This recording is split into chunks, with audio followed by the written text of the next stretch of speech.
rejection of the recommendations made by SRC to this Honorable House. Thank you, Madam Speaker. Very well spoken, member for Samburu. The minority leader, the Honorable James Wandai. Madam Speaker, I've just rushed in to make my voice be heard on this very critical issue. And let me start by thanking the Honorable Chepkonga. I've seen him there looking at me. You know, he's my friend. You know, Honorable Chepkonga has breathed some new life into this committee on delegated legislation. And I'm saying this from experience. Yeah. You know, Madam Speaker, under the Statutory Instruments Act, it is quite clear that delegated legislation or regulations or what have you can only have a force of law once approved by this House. But in the past, these characters have just been running around developing regulations and implementing them without caring whether we approve them or not. You see?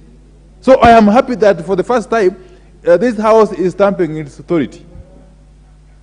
That wherever you are out there, whether you are a cabinet secretary, whether you are whoever, whether you are a commission, if you intend to develop regulations that can have the force of law, you must subject them to the approval process in this House. In fact, it doesn't say Parliament, it's National Assembly. Okay? So that's the first point, Madam Speaker. The second point is on the matter of SRC, specifically.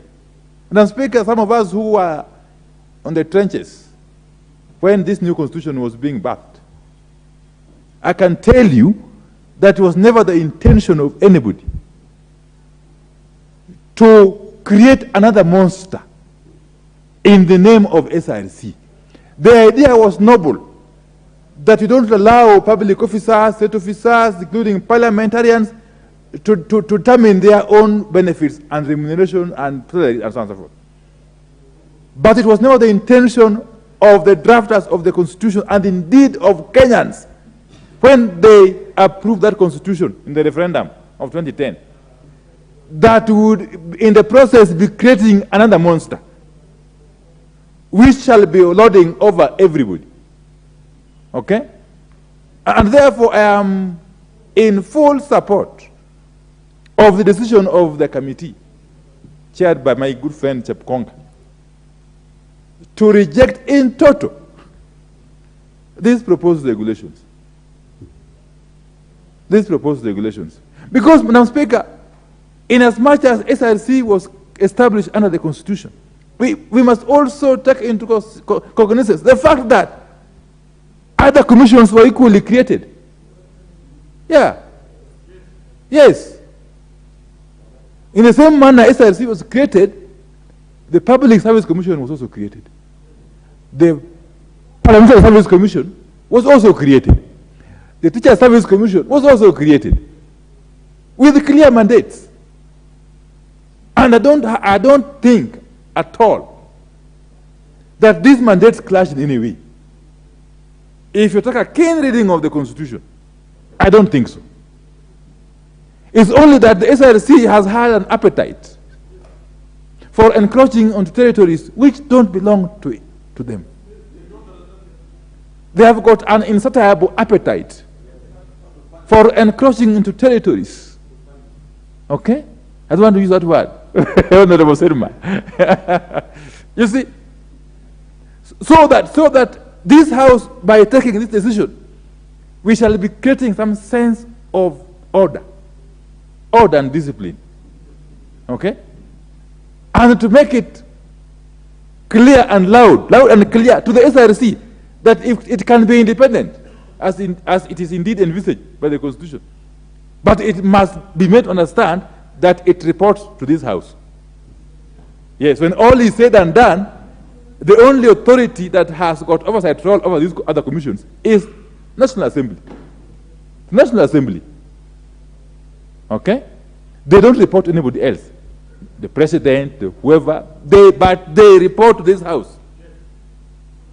This House gives them budget. This House oversights how they spend that budget. Okay? And this house actually can disband them, you know. I'm sure you know that. Yes, if anybody is doubting, they must be reminded that this house has got unfettered power to create and disband. Okay? So we don't want to go there. But let sanity reign. I want to plead with the current SRC, the chairperson and the commissioners. Please come back.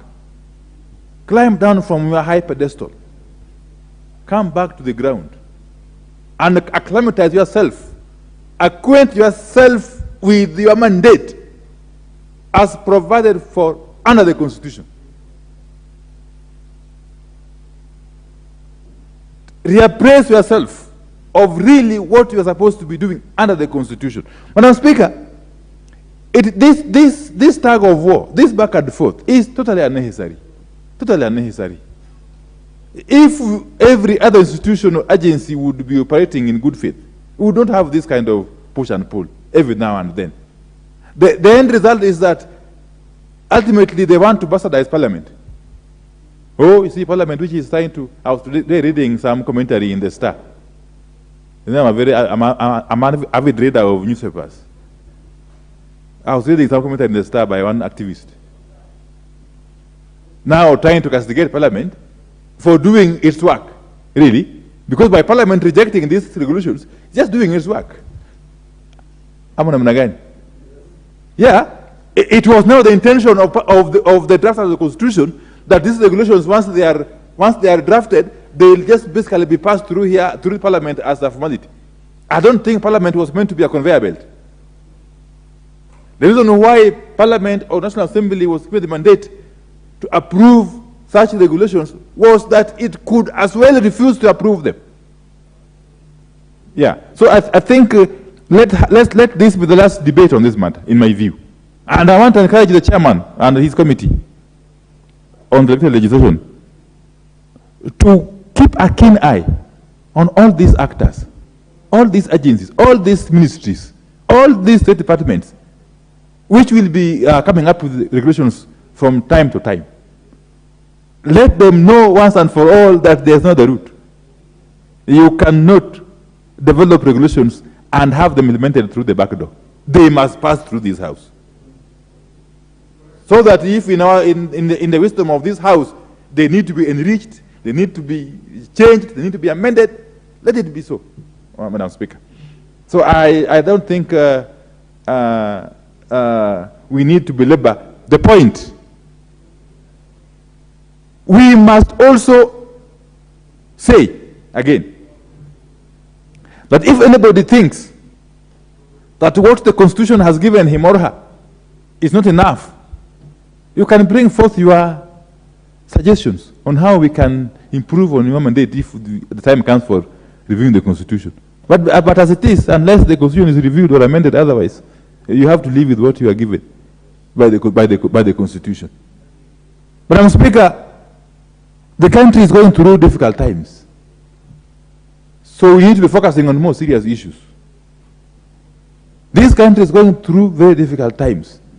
And even the workers, the Kenyan employees, whose salaries and benefits are being determined by this SRC, are going through very rough time, Madam Speaker.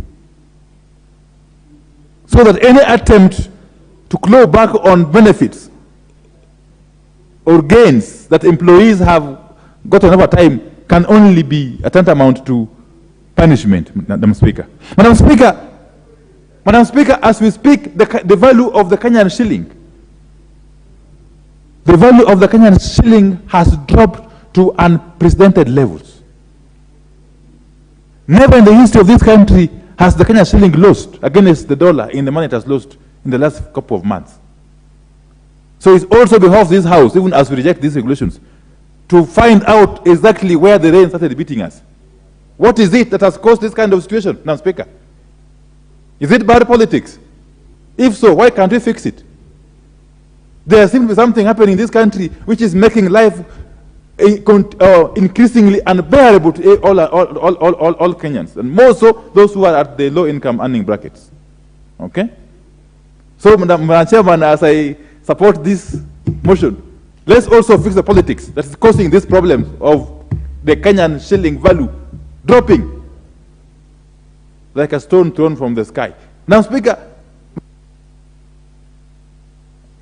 I thought, okay, sorry. Madam Speaker, you may think I am saying this in jest, but it's a very serious issue. I'll give you... it's a very serious issue. Minority Leader, your time is up, but I'll give you another 2 minutes. Okay, that the country is grappling with serious issues of skyrocketing prices of basic commodities. The Kenyan currency has lost value in a manner that we have never witnessed in the past. These are issues that should actually make our minds be engaged on. And I don't seem to see any effort being made in that direction. So I think it behoves all of us, to come together and address this issue, Madam Speaker. Because otherwise, you see, in a country of about 50 million people, if more than 90% are undergoing this kind of suffering, Madam Speaker, one day will cause a revolution. Yeah. People out there are not able to make ends meet, Madam Speaker. So this House must find a mechanism of addressing this situation, and before it gets out of hand, Madam Speaker. So I think this is a good start.